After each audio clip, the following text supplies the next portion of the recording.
You are watching an Al Bear review. Cue the music.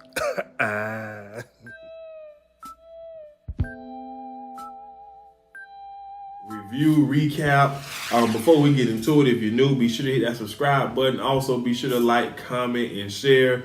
Tonight's episode, it was a flat episode. I guess you could say the best, the most popular scene was, Yandy, having to tell her little foster girl, the young lady she mentored, let me not be disrespectful, that she might have to send her back to the foster home. But I said I'd go ahead and hop on tonight because it just wasn't that type of show that the review should take long. So here it is. The show kicks off with Joe. Joe Budden is on the set of State of the Culture. And, just to sum this scene up real quick, after they finish recording, him and Remy is having a talk about black love. Y'all know that's Remy and Papoose, thing. But he was just like black and Dominican because y'all know Cyn is Dominican or Latino or whatever it is she is. But anyway, he just let Remy know, like, me and what the girl named Cyn, we kind of haven't been, us since probably month 4 of the pregnancy. And Joe was just like, I feel like she going through postpartum, and her depression is affecting her as well as me because she's dealing with it, but I'm living with her, so I'm actually having to deal with the effects of it.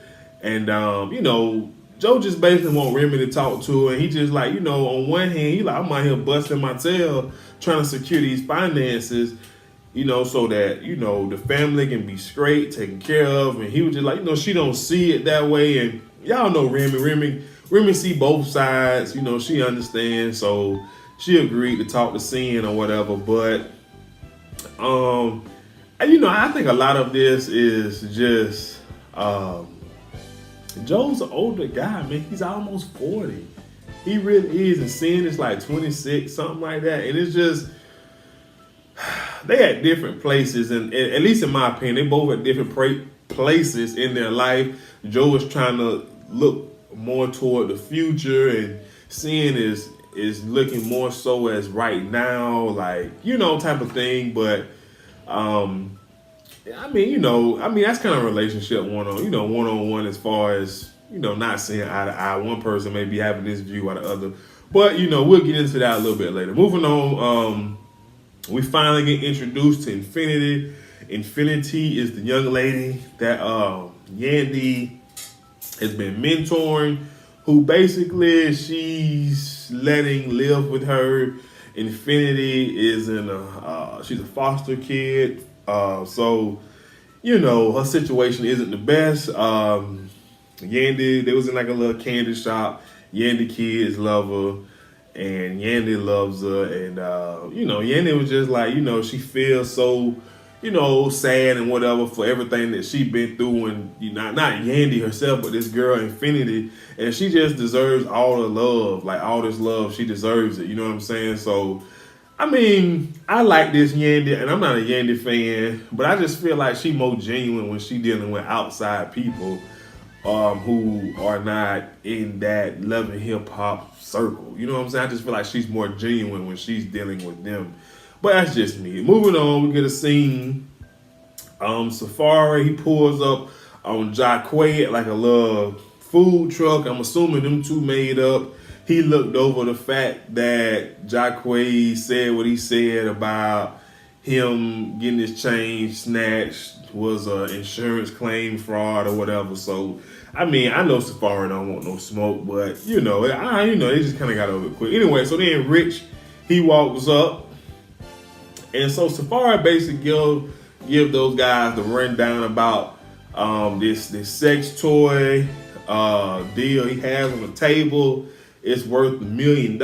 Basically, they want to mold his what. And Rich just like, I don't think you should do it because, you want people to take you serious as an artist, and this can distract fans or potential fans from taking you serious as an artist.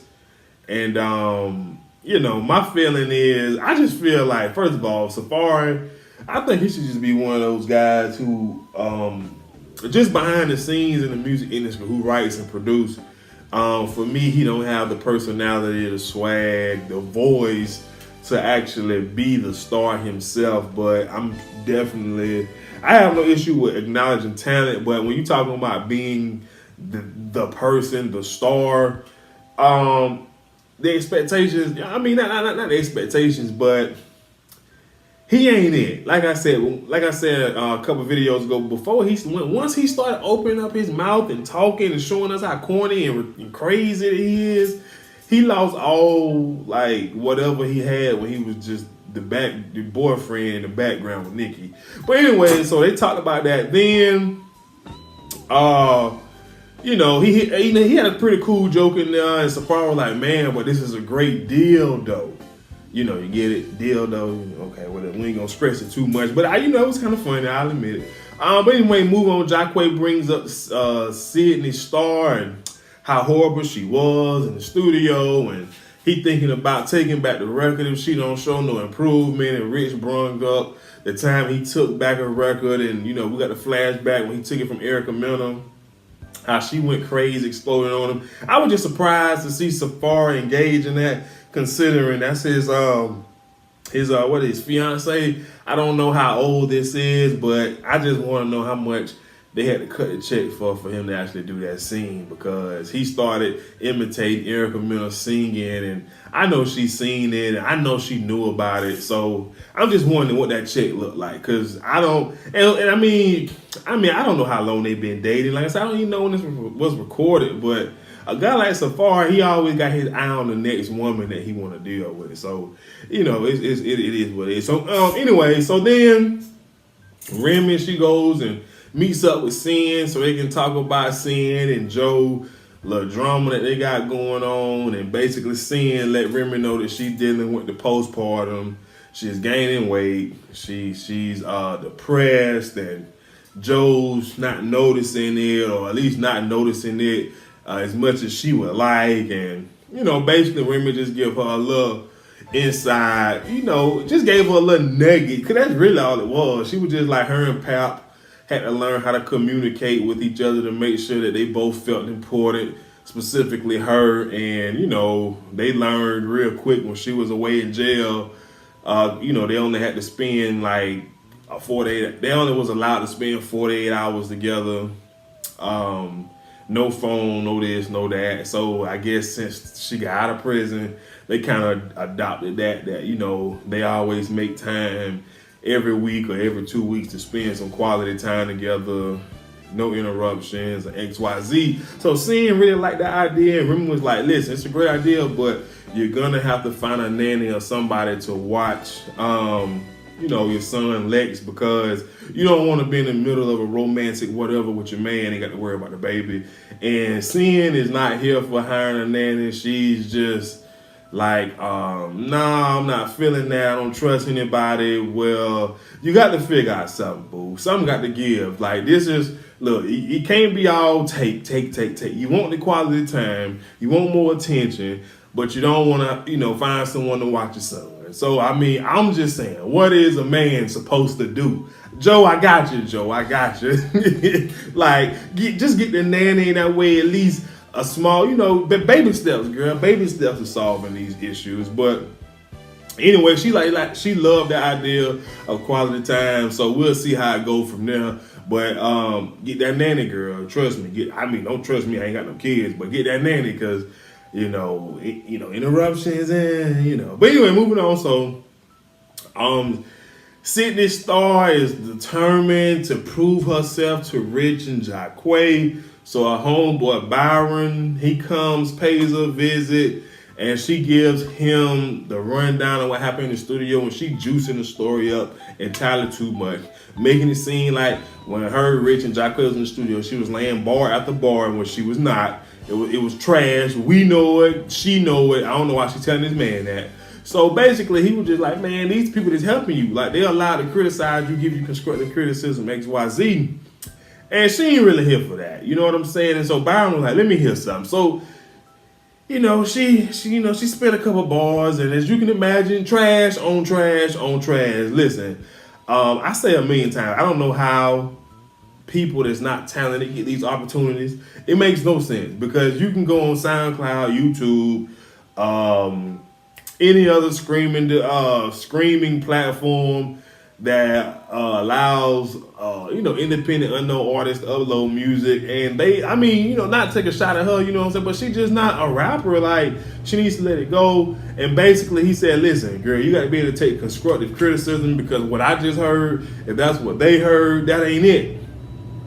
And you know what I'm saying, she was just like, she not gonna let anybody make her give up on her dream, because she's determined to be a big rapper, even though she just starting off XYZ. And I'm just like, rapping ain't for everybody. Even if you have the heart, the will, the determination, like some stuff not for you. And obviously rapping is not for her. She is horrible. And I mean, look, you have to call it how you see it, especially when you're talking about trying to invest money and time and money into someone. She horrible. Like, don't waste your resources on her until she proves that she's worth it. So anyways, moving on, Yandy gives us a little background info how she's been trying to get in touch with the foster home caseworker for Infinity, and basically ain't nobody answering. The lawyer on vacation out of town or something. So it's just like the girl just staying there, and Yandy just acting like, oh, I don't know what to do. I don't know what steps to take. And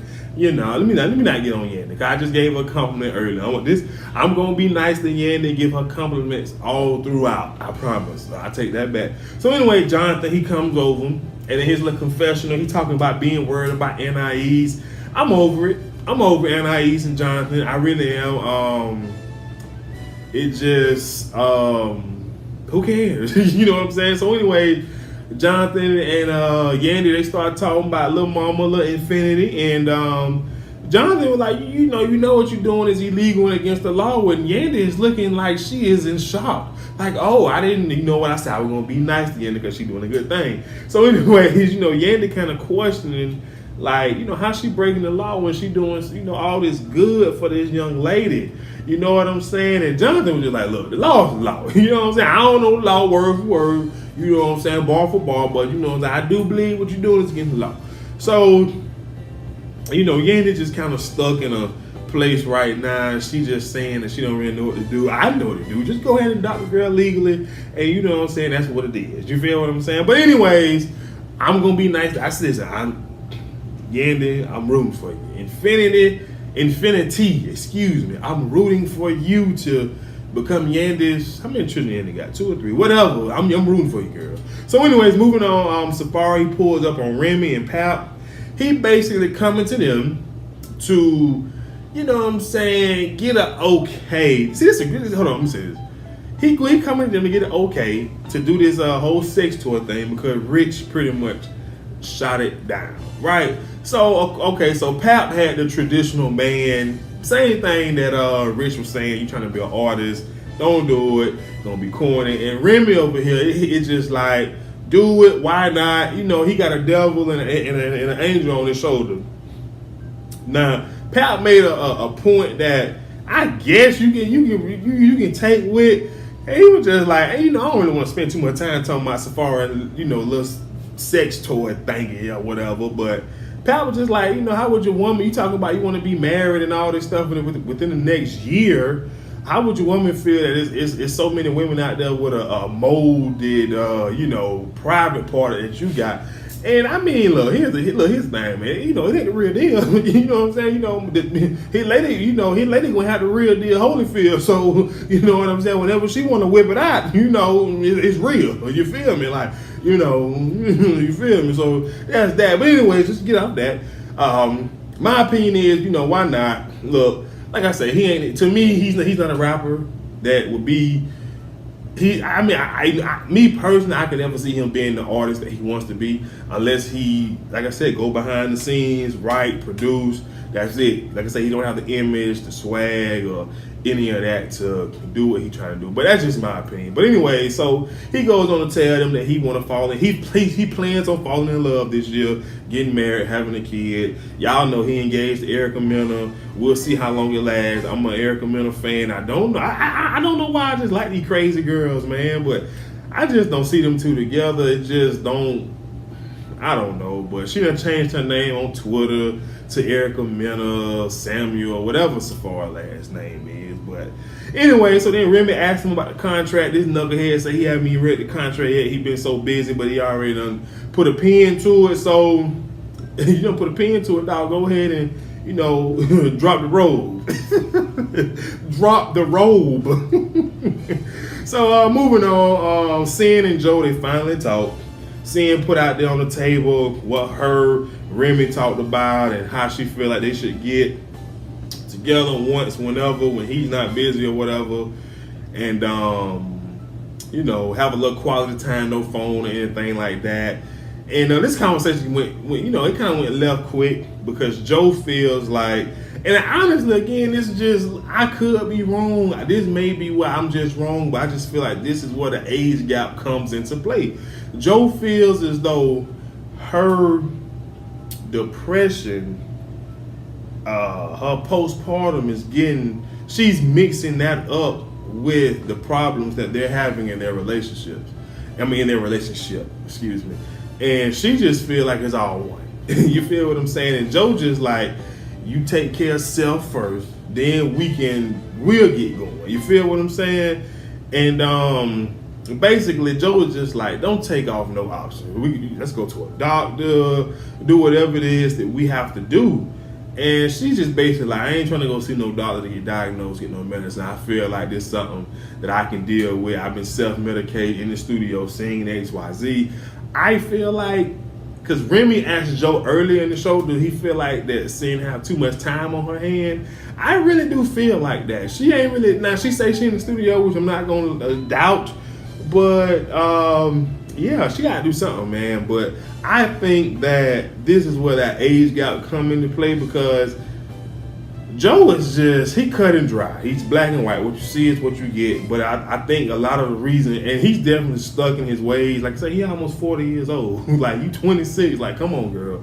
But anyways, you know, she's just like, look, I don't want to put this on you, XYZ. And he was just like, I'm not that selfish. I want us to get through this together. I'm willing to help do this, do XYZ, but let's not take anything off the table. And basically, my opinion on this is, I don't really know. I just think it's, honestly, I think it's the age gap. I do believe she's right. You know, she's definitely depressed and feeling the ways, but at the same time, Joe is Joe. And that's not an excuse, but I don't really know what them two got going on, truth be told. I just think she just one of those women that just craves attention, and he was giving her that when they was dating, and now it's a child, so he going extra hard working, trying to make sure XYZ straight. So that's just what I think. I could be wrong, but I'm sure they'll get over it. Y'all know they're engaged now, so whatever. Anyways, moving on, Safaree lands in LA, going into Doc Johnson or whatever the little sex toy place called to get a little info. And basically, they told this man his deal though can make anywhere from 6 to 7 figures a month. And he left us thinking to himself, he may need to pull out from this deal because, you know, he just unsure. And I'm just like, if you was a real rapper, but here's the big issue. I just feel like if, let's just say Chris Brown, I know he's not a rapper, he's an artist. If he decided to do this, you know, his fans gonna support. My thing is, fans, if they really are your fans, and they, I mean, and a huge part of being a male artist is sex appeal. So if they really whatever for you, this is nothing for them. Like, they'll go buy it and whatever. But I don't really care. Like, Safaree, get your money, man. Get your money. That's all I'm saying. Moving on, Yandy is out with Maggie and Nia Lee, and basically she giving them a rundown on the foster girl Infinity. And Yandy just worried, like, what would happen. She got in touch with the lawyer, and basically they told her if, you know, she don't return the girl, they can come in and take her kid. So Yandy worried about that. And Maggie tells her own story. She was just like, she was in the foster program since she was like 14 or 17, and She know exactly what Infinity going through and how she feeling unwanted, unloved, and all these things, and she can definitely, you know what I'm saying, relate to what she got going on. So, I mean, I just start the proper adoption, Yandy. Like, let's just not make it harder than it gotta be. I just feel like that's what we're doing, making it harder than it has to be. So moving on, we get this ridiculous scene between Sidney and Nia Lee. Basically, Nia Lee thinking she coming in to get some rap lessons, but not Nia Lee. Sidney is coming in thinking she getting some rap lessons from Nia, and Nia was just like, nah, we got to switch up your image. And Sidney is just like, I'm transgender, so my image means a lot to me. It's personal, I'm comfortable. And Nia was just like, you know, you got to switch it up. She was offended. Then Jacquay pulls up. Look, this scene was just ridiculous because at the end of the day, I just feel like, given what I've heard from Sidney Starr, you need to take every piece of advice, guidance, leadership, mentorship, any type of ship. You need to take all of that and run with it, because from what I heard of you in the booth, you're not talented. So you need to, I get it, you're sensitive, but at the same time, you want this dream. You want to make this rap career happen. You have to do some things that you don't really want to have to do. And you need to do a whole lot of stuff because, you know, first of all, let's start with the talent. But I get it. Now you're like, well, we can't sell the rap, we can sell the look. So, you know. But anyway, so Jacquay asked her to spit something for her. He was like, you had to rap this whole time. Let me hear something. So she started rapping, and it's horrible, and she's ashamed, and she tried to hide behind the clothes. And Nia said, don't hide behind my ugly clothes. I love that shade. And, you know, that's pretty much it. You know, and she tried on the dress that Nia wanted her to try on because she was just like, I got to swallow my pride and put this dress on because I still need Jacquay to hook for me. Final scene, Yandy finally sits down and have a talk with Infinity and let her know that she may have to, you know, send her back or take her back to the foster care, the foster home or whatever. And they both break down in tears. Infinity she said, I prayed so long for this, and you are what I prayed for. You love me, you accept me, and I don't want to leave. And Yandy was just like, I don't want you to leave. I won't abandon you. Yandy is just reassuring her, like, I won't abandon you. I won't leave you. No matter how long it take, I won't turn my back on her. You know, they'll figure it out some kind of way. And look, kudos to Yandy. You know, she doing something good. And I don't really care for Yandy, but like I said, I feel like Yandy is way more sincere of a person when she's dealing with those who are not inside the love and hip hop circle. And even though this girl is young, she's not in the love and hip hop circle. You know, so, you know, she doing something like, but girl, just go ahead and Yandy, just go ahead and adopt the girl legally. Stop making this harder for everybody. Like, look, just go do the paperwork. You love her, your kids love her, you know, so, you know, it sounds like you wouldn't mind having her be with you permanently, so just go do the paperwork. Stop making it hard. You know what I'm saying? Just do that. But like I said, all in all, it was a episode. You know, we got introduced to Infinity, but the episode was, you know, so hopefully next week will be better, but that's all I have, guys. Like I said, if you're new, hit that subscribe button. Also, be sure to like, comment, and share, and I'll see you guys next time. I'm out. Peace.